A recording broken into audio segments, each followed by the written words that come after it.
That's my big lovely scar I've got on my chest.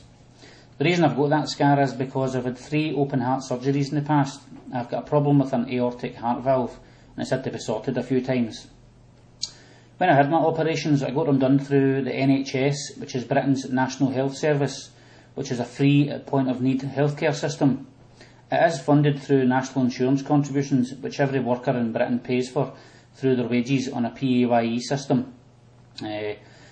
I think it's about 7 pence in the pound, which is a small price to pay, certainly for me, and I think most people in Britain would agree that NHS is one of the few things that's worth it these days.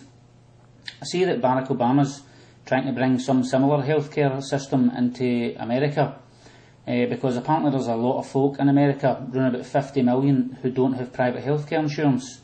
And if these people get ill, quite literally, they don't have a leg to stand on, which for the richest country in the world is pretty bad. It's actually a bloody disgrace. You should be ashamed of yourself.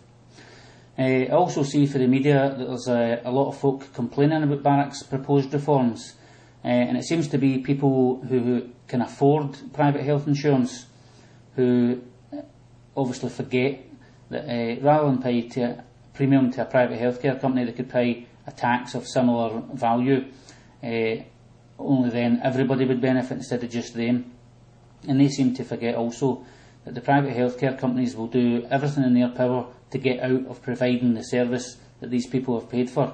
If you've not crossed all your T's and dotted your I's and ticked all the boxes and disclosed everything, if you've not done that 100% on your form, you'll be refused your treatment that you've paid for, and they'll just leave you. You might die and not get your money's worth. And there's also the private healthcare companies themselves who are run by multi-millionaires and billionaires. These are private companies run purely for the purpose of making money. And the more people they can turn down for their treatment, the more money they make. So don't believe the scaremongering that these guys come up with.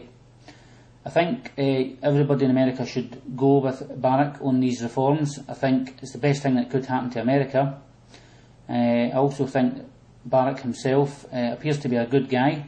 He says a lot of good things.